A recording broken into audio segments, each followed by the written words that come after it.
Hey guys, Mr. Abyss here with Life is a Shonen. If you're enjoying the content on our channel, go ahead and like our video and subscribe to our channel. And if you want to go ahead and get updates whenever we put out a new video, go ahead and click that little bell down there as well. Enjoy. Hey guys, it's Mr. Abyss here, and what we're going to be doing today is bringing you a video under the category of My Hero Academia. Recently, I watched the episode where they go in and had that little contest between the different rooms after moving into the dorm, and you got a chance to see all the characters interacting with each other and all of that, and it made me think, how do I feel about all of these characters? So we have 20 students in the class. We're going to break it down by groups of 5, going from number 20 down to number 1, least favorite to most favorite. Coming in at number 20, we have Mashirao Ojiro. He is 16 years old, comes in standing at about 5'6". You may recognize him from his most obvious trait, his gigantic tail, which is what his quirk is called. A nice little description of his quirk would be, Mashirao's quirk gives him a strong, sturdy tail. He's incredibly adept at using it, having demonstrated creative abilities, such as whipping it down against the ground to give him a speed boost. Here's one of the main reasons why I have him at 20. Strictly for his quirk, period. It's such a low-tier quirk without anything special about it that there's not even something that you could learn how to use more adeptly, like Best Jeanist. Best Jeanist has a quirk that probably was not what it was not in the state that it currently is right now when he had it. He could probably control a little cloth fiber. Didn't see a use for it, but he worked, and there was an angle there that he could use to make the quirk almost overpowered. Everyone wears clothes, blah, blah, blah. Ojiro doesn't have that. It's just a tail, and it's got its base strength. There's no strength enhancements. There's no speed enhancements. That's it. He just has a tail. And it's an ugly tail. It's the grossest tail. It's all skin. It's nasty. I don't like it. He doesn't have a personality. I mean, they even bring it up as a point sometimes in the story where he's just normal.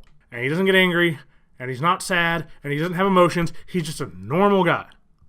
It's extremely boring. I really cringe anytime he shows up in the story. I don't know what the creator has planned for him, but it's going to be interesting seeing where he goes. Let's take a look at his personal physical stats. And I actually has a B ranking on his power, which I guess would be from, I would assume if that tail is all muscle, you should be able to generate some power from it. But, I mean, if you're not a stupid villain, dodge, that's the thing you have to dodge. Unless he starts using weapons, some other way other than your tail, bro. It's awful. The only thing I really wanted to focus with on his stats was that his main stat is cooperativeness. Yeah, I know, it's a real city-breaking ability.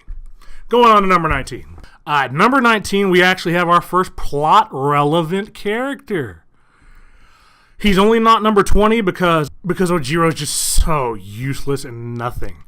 Or we would have number 19 as number 20. And our number 19 is going to be Katsuki Bakugo. From the way I can see of fans with Bakugo, you either 100% knew that I was going to have Bakugo at the end because he's just a piece of shit and an awful character, or you love Bakugo because he's angry and angsty and it blows your mind that I would ever have him second to last. Well, I do, and he's terrible, and I don't really know how you like him until he gets some character growth to just make him not a hindrance to everyone around him. I mean, that's really what he is.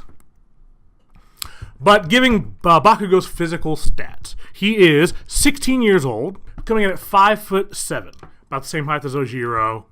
His fighting stats are actually very, very high, but where he's kind of like the opposite of Ojiro. Your power, your speed, your technique, your intelligence are all A to B level. But what he has in solo abilities, he lacks in any sort of cooperation whatsoever. I actually think it should be a 0 and not a 5 because he brings down teamwork. It's not just that he won't, it's that he makes situations worse because of his lack of ability to use that. Yes, he has a strong quirk, but he doesn't care about making it better. He had a chance to learn under Best Jeanist. I think he's the number 4 hero in My Hero Academia. It's a man that even All For One said, your quirk is not strong, you're just so damn good at using it.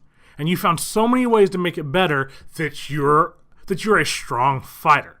Now, don't you think that if Best Jeanist can take a trash quirk and make it amazing, he could take a great quirk and make it one of the best quirks in existence? Maybe sort of Bakugo, I don't know. Maybe you should have done that. But you didn't because you don't want to cooperate and you were mad you didn't get to be where you wanted to be. Awful character. That's why I have him at number 19. Number 18. Number 18, we have Mezzo Shoji. Going off kind of the same theme as Raccoon Guy. I don't know why I call him Raccoon Guy either. He has a raccoony tail to me. He even really doesn't. It has no fur on it. But he's Raccoon Tail for me because I don't like him. So I can call him whatever I want. Let's go ahead and get on Shoji's stats. Now, he's more of a physical bruiser of the class. He's 15 years old, but he comes in at 6'2", significantly bigger than any of the other male students in the class that we've come across so far. Physical stat-wise, his number one stat is his power. He has very strong arms, and he has multiple versions of these strong arms, even though I would argue that since they're connected together, they're not as useful as they would be separately. I can't argue with the creator, or I can't argue with his rating being 5 out of 5 power, but I really don't think he is. I haven't seen anything that indicates 5 out of 5 power.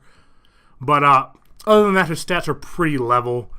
You got B-level technique and cooperativeness, which you saw in the sports festival itself, where he worked with Tsuyu and Mineta. It's not that he is just an awful person. It's just like Raccoon Guy, I don't know anything about him, nor has he worked on his quirk to the point where it holds relevance.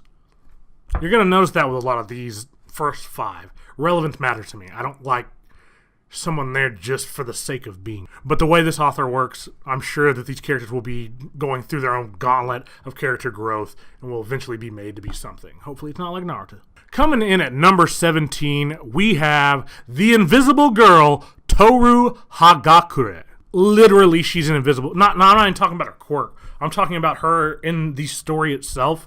She is invisible. She hasn't done anything. She hasn't been... She's been places. She hasn't interacted with any of the villains. She hasn't... I don't even remember her from the sports festival. I don't know what she's done in this story. So how can you can't rank them higher? Like, if it wasn't for Squirrel Guy and my dislike of his design, and also Arms Guy, I wouldn't. She would be lower. But like her ability's cool. Like there's at least a little potential there. Toru is 16 years old currently in the story, and her quirk is invisibility. Just like it says, her body has the ability to become invisible. We don't know if it's permanently active or if it can be deactivated or activated in will, but she seems to be in a constant state of invisibility. Much like Raccoon Guy, her top stat is the fact that she can cooperate. It's not that we want your help or that you're even... Well, she could be useful, but I don't know, like, does she even know how to fight? What do you do with her? I wish... There's just a few characters I hope he focuses in on because their potential is very high, and I think she's one of them. Give her some fighting skills... And she's an invisible woman that can kick ass. Hopefully they'll bring it... I mean, there's not even really much to say about her. This will probably be the shortest one that I do. Let's go ahead and jump into number 16. Coming in at number 16, we have Rikido Sato, also known as Sugar Rush. Rikido Sato is a 16-year-old male coming in at 6 feet tall. There's a lot of tall people in this class. A little bigger than I thought they'd be. Physical stats include power and cooperativeness being his number 1 and number 2, which would make sense because he does have a pretty amiable personality, as well as his quirk being the more sugar that he consumes, the more powerful that he gets. Now, for the longest time, I don't know why, I just didn't know what his ability was. I don't know if they referenced it that early, or maybe I just missed the panel describing exactly what it was, but I mean, I don't hate Rikido. That's why I'm glad we're finally getting into these characters. He's just, I like him the least. It wasn't until recently when I learned he was a baker that he learned how to make his own sweets because of how much money that it would cost to keep on using these sweets that I actually that's pretty clever. Smart idea, Sato. I kind of like you for that. And then the girls love him because he makes amazing sweets. He has a lot of potential. I don't know how they're going to handle. It all really depends for him how they handle the conversion of his sugar to power going forward in the show. It can't really be a constant rate. I guess it'll have to be like as he grows stronger, his base goes up, so the enhancements go up with it. There's a lot of potential in this character. What I would like to see from him is more time in the spotlight. Him going through something really hard like Kirishima did with Fat Gum. Something like that to give his character more relevance. As you can see, relevance is very, very high on my rankings of why I like a character or not. There are some of them, though, that are, you'll see later on the list, that aren't relevant at all, but God, I love them. But Sato, I'm kind of okay with you. I just need to see more out of you. Going on to number 15. Coming on at number 15, actually surprised me. I thought this list would turn out a lot different than it actually has going forward, because when I'm really judging these characters based on how much I like them, I like most of them. So you've really got to pick and choose why you dislike some of these characters that are still pretty good. There's nothing bad about a lot of them. So I'm going to go with Denki Kaminari as my number 15 choice.